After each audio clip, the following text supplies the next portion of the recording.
नमस्कार दोस्तों, तो एक बार फिर से आप सभी का स्वागत करता हूं स्ट्रेटेजिक स्टडी के करंट अफेयर सेशन में। आज है 16 मई 2020 और 16 मई 2020 से संबंधित करंट अफेयर के जितने भी महत्वपूर्ण प्रश्न बनते हैं उन सब के बारे में हम आज डिस्कस करने वाले हैं। लेकिन उससे पहले मैं आप सभी से ये रिक्वेस्ट करता हूं कि अगर आप चैनल पर नए हो तो प्लीज़ चैनल को सब्सक्राइब कर लें, ताकि जब भी मैं करंट अफेयर से रिलेटेड या कोई भी एजुकेशनल वीडियो अपलोड करूँ तो उसकी नोटिफिकेशन आपको मिल जाए।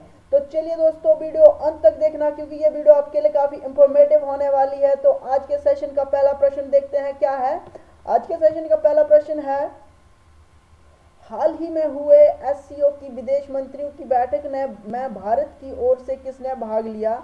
ऑप्शन ए है हमारे पास डॉक्टर हर्षवर्धन, ऑप्शन बी है एस जयशंकर, ऑप्शन सी है राजनाथ सिंह, ऑप्शन डी है पीयूष गोयल। तो इसका सही उत्तर होगा option B S Jaishankar. Option B S Jaishankar, हमारे विदेश मंत्री डॉक्टर एस जयशंकर ने अभी एससीओ शंघाई कॉरपोरेशन ऑर्गेनाइजेशन के विदेश मंत्रियों की बैठक में भाग लिया था। जान लेते हैं एससीओ के बारे में। एससीओ की फुल फॉर्म होती है शंघाई, जैसे मैं आप सब बता चुका हूं अभी, Shanghai cooperation organisation. Shanghai cooperation organisation SCO की फुल फॉर्म होती है क्या, शंघाई कॉरपोरेशन ऑर्गेनाइजेशन। और इसकी स्थापना कब हुई थी। शंघाई कॉरपोरेशन ऑर्गेनाइजेशन की स्थापना हुई थी 15 जून 2001 को। कब हुई थी, 15 जून 2001 को Shanghai SCO Shanghai cooperation organisation की स्थापना हुई थी। और बात करें अगर इसके हेडक्वार्टर की, तो इसका हेडक्वार्टर है बीजिंग में। और जनरल सेक्रेटरी हैं अभी वर्तमान समय में एससीओ के व्लादिमीर नोरोव। व्लादिमीर नोरोव वर्तमान समय में एससीओ के जनरल सेक्रेटरी हैं। और ऑफिशियल लैंग्वेजेस की बात की जाए तो Chinese Chinese and Russian are the official languages of SCO. At present, SCO has 8 members. How much? How many? 8 members. SCO has 8 member at present. तो बढ़ते हैं आज के अगले प्रश्न की ओर। इतनी जानकारी के बाद आज का हमारा दूसरा प्रश्न है, अंतर्राष्ट्रीय परिवार दिवस कब मनाया जाता है। अंतर्राष्ट्रीय परिवार दिवस कब मनाया जाता है। हमारे पास ऑप्शन ए है 13 मई, ऑप्शन बी है 12 मई, ऑप्शन सी है 15 मई और ऑप्शन डी है 10 मई। तो इसका सही उत्तर होगा ऑप्शन सी दोस्तों। 15 मई को हर वर्ष अंतर्राष्ट्रीय परिवार दिवस मनाया जाता है। और इसकी शुरुआत कब से हुई थी, इसकी शुरुआत हुई थी 1996 से पहला परिवार दिवस मनाया गया था और अब तक मनाया जा रहा है। जान लेते हैं मई मंथ में आए इंपॉर्टेंट डेज के बारे में। तो फर्स्ट मई को आया था, मैं आप सभी को बता चुका हूँ, पहले हम बताते आ रहे हैं कि कौन कौन से दिन कब आए थे। फर्स्ट मई को आया था इंटरनेशनल लेबर डे, विश्व श्रमिक दिवस। सेकंड मई को आया था world tuna day, international tuna day. इसके अलावा बता चुका हूँ कि ट्यूना जो है एक विशेष किस्म स्पीशीज की मछली है। और इसके अलावा 3 मई को आया था इंटरनेशनल प्रेस फ्रीडम डे। कौन सा day, international press freedom day. 4 मई को आया था इंटरनेशनल फायर फाइटर डे। 4 मई को कौन सा दिन आया था, इंटरनेशनल फायर फाइटर डे या अग्निशामक दिवस। 5 मई को आया था इंटरनेशनल अस्थमा दिवस, जो मई मंथ के पहले मंगलवार को मनाया जाता है। जरूरी नहीं है कि ये 5 मई को आए, लेकिन इस वर्ष ये 5 मई को आया था। 7 मई को आया था इंटरनेशनल एथलेटिक्स डे। 7 मई को कौन सा दिवस आया था, इंटरनेशनल एथलेटिक्स दिवस 7 मई को आया था। 8 मई को आया था वर्ल्ड रेड क्रॉस डे, और वर्ल्ड थैलेसीमिया डे 8 मई को आया था। इसके अलावा 9 मई को मनाया गया था, 9 मई को कौन सा दिन मनाया गया था, वर्ल्ड माइग्रेटरी वर्ल्ड डे, विश्व प्रवासी पक्षी दिवस मनाया गया था, जो मनाया जाता है मई मंथ के दूसरे शनिवार को और अक्टूबर मंथ के दूसरे शनिवार को। जरूरी नहीं है कि ये हर वर्ष 9 मई को आए। तो जान ले। और 10 मई को आया था मदर्स डे, जो मनाया जाता है मई मंथ के दूसरे रविवार को। और इसके अलावा बात करें 11 मई की, तो इस दिन मनाया जाता है राष्ट्रीय प्रौद्योगिकी दिवस, नेशनल टेक्नोलॉजी डे। 12 मई को आया था इंटरनेशनल नर्स डे और 15 मई को मनाया गया इंटरनेशनल फैमिली डे। तो इतनी जानकारी हमें इस प्रश्न से मिलती है। बढ़ते हैं आज के अगले प्रश्न की ओर।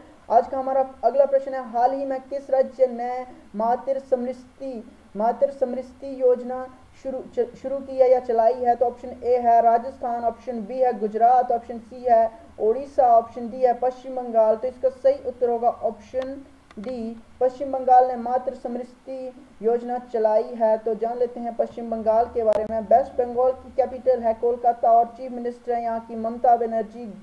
ममता बनर्जी यहाँ की चीफ मिनिस्टर हैं। और इसके अलावा ममता बनर्जी चीफ मिनिस्टर और गवर्नर हैं यहाँ के जगमोहन धनखड़। कौन? जगमोहन धनखड़ यहाँ के गवर्नर है। ममता बनर्जी चीफ मिनिस्टर है, कोलकाता कैपिटल है।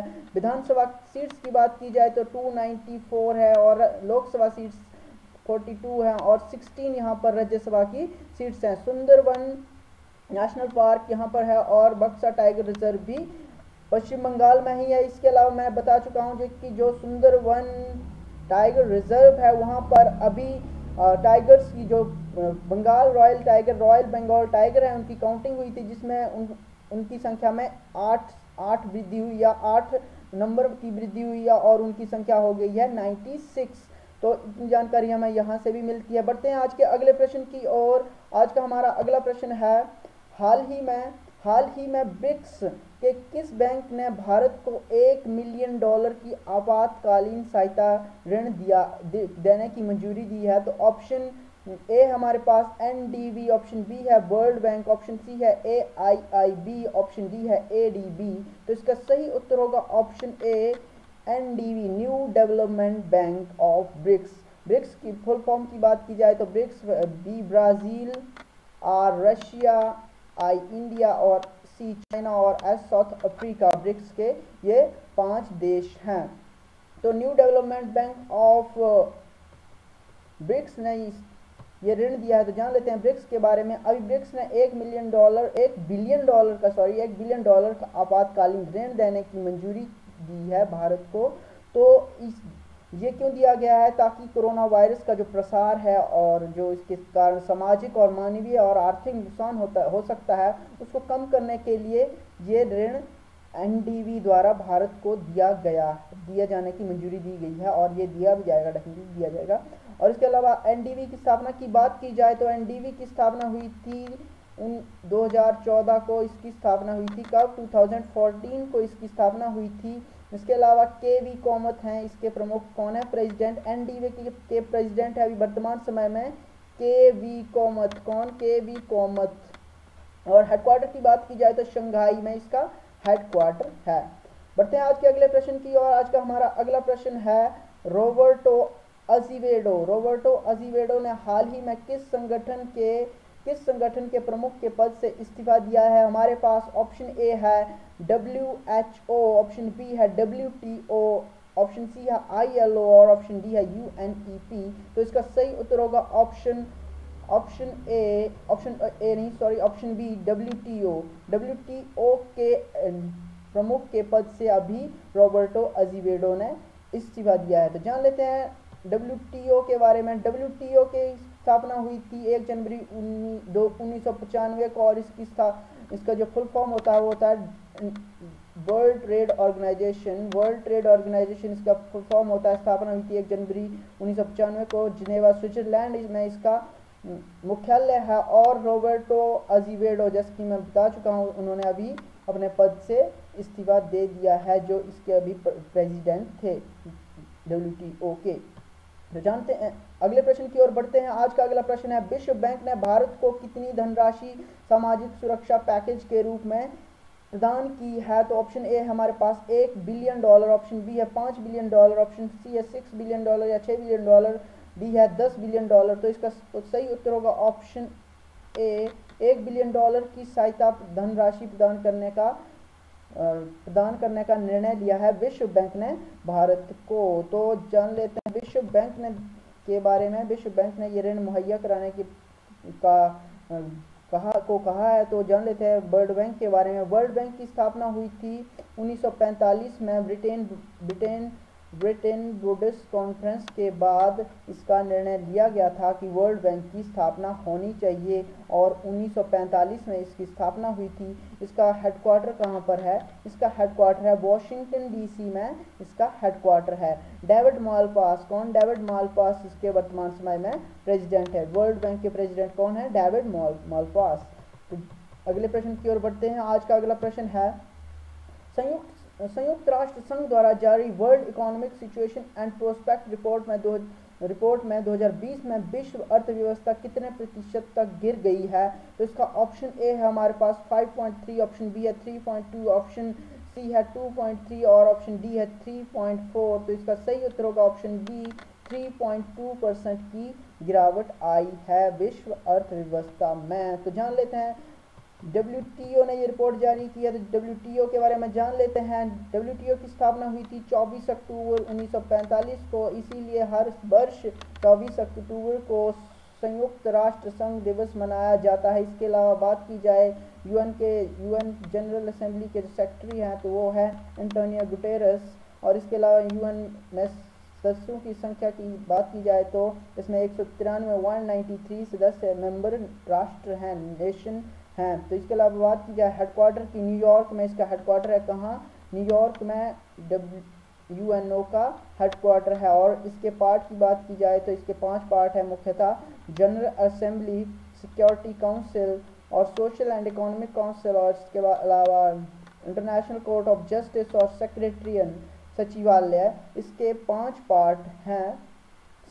जो संयुक्त राष्ट्र की सिक्योरिटी काउंसिल है ये एक बहुत ही इम्पोर्टेंट पार्ट है यूएनओ का, और ये इसके निर्णय जो होते हैं उसको प्रभावित करने में एक महत्वपूर्ण भूमिका निभाता है सिक्योरिटी काउंसिल, जिसमें 15 मेंबर टोटल हैं, और उसमें 10 नॉन परमानेंट मेंबर हैं और 5 परमानेंट मेंबर हैं। तो इतनी जानकारी हम आज के इस सेशन से मिलती है। बढ़ते हैं आज के अभ्यास प्रश्न की ओर। आज का अभ्यास प्रश्न है, हाल ही में WEF वर्ल्ड इकोनॉमिक फोरम द्वारा जारी ग्लोबल एनर्जी इंडेक्स में भारत का रैंक, एनर्जी ट्रांजिशन इंडेक्स में भारत का रैंक क्या रहा है? तो ऑप्शन ए है 53rd, ऑप्शन बी है 55th और ऑप्शन सी है 74th और ऑप्शन डी है 84th। तो इसका सही उत्तर क्या है आप कमेंट बॉक्स में जरूर बताएं। इसके साथ बात करें पिछले अभ्यास प्रश्न की, तो पिछला अभ्यास प्रश्न का उत्तर है झारखंड के सोराई खोबर जो पेंटिंग है उसको अभी हाल ही में जियोग्राफिकल आइडेंटिफिकेशन टैग दिया गया है, GI टैग दिया गया है। तो इतनी जानकारी आज के सेशन से मिलती है। उम्मीद करता हूँ कि ये सेशन आपके लिए इंफॉर्मेटिव रहा होगा। अगर इंफॉर्मेटिव रहा हो तो शेयर भी करें और अगर चैनल सब्सक्राइब नहीं किया है तो चैनल को सब्सक्राइब कर लें। तो इसके साथ आप सभी से अलविदा लेता हूँ, और आप खुश रहें अपने घर में और पढ़ते रहिए, सीखते रहिए, सिखाते रहिए, क्योंकि सीखेंगे और सिखाएंगे तो वो चीज़ें हमारे दिमाग में परमानेंट बसती जाएंगी। और रिवीजन एक ही सोल्यूशन है जिसके द्वारा आप किसी भी चीज़ को याद रख सकते हो। जो भी करंट अफेयर हो या कुछ भी पढ़ो, आप रिवीजन करते रहिए, क्योंकि ये जो चीज़ें आज आपको पता लग रही हैं कल इसको आप भूल जाएंगे अगर आपकी रिवीजन नहीं होगी। तो आपको रिवीजन पर ध्यान देना है। तो इसके साथ आप सभी से अलविदा लेता हूँ। धन्यवाद।